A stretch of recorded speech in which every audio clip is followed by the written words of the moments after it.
Now, how safe are PG accommodations in the city? Is Bengaluru safe for women? Now, all these questions are back to haunt the city yet again after a rape case came to light in Electronic City.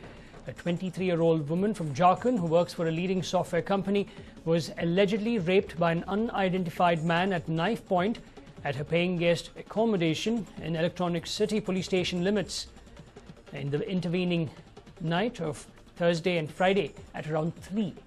The incident again raises concerns on the safety of women staying in PG accommodations, which have mushroomed in and around the IT corridor.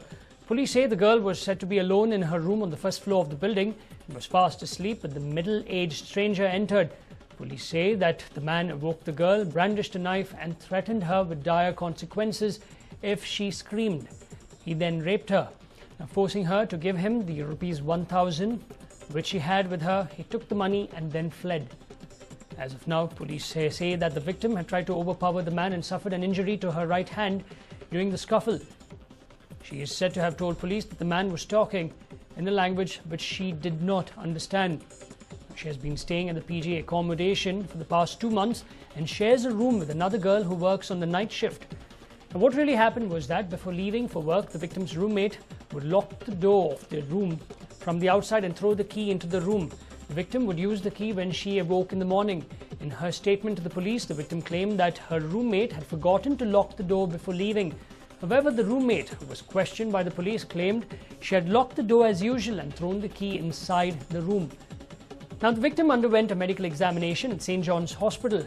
Later, family members of the victim who arrived from Jharkhand took her away.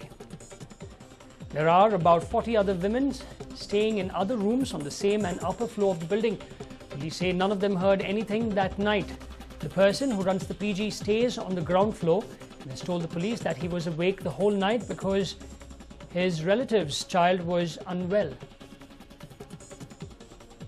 He told police that neither he nor his family members know when or if a stranger had entered the victim's room. But police say that there is neither a security guard nor CCTV cameras at the PG and that it is fairly easy for anyone to enter. The PG rooms can even be accessed from neighboring buildings, they say. Police now suspect that the perpetrator had kept a watch on the building and was aware that the victim's roommate worked nights. Dr. T.D. Pawar, DCP Southeast, said the case is being investigated. He was quoted as saying a team has been formed and a search launched for the accused. He also said, "We are making an identikit portrait of the accused based on the victim's version," unquote. In 2011, a woman from Jharkhand was raped in the same police station limits. That victim was an MBA graduate and worked for a company in Hosur.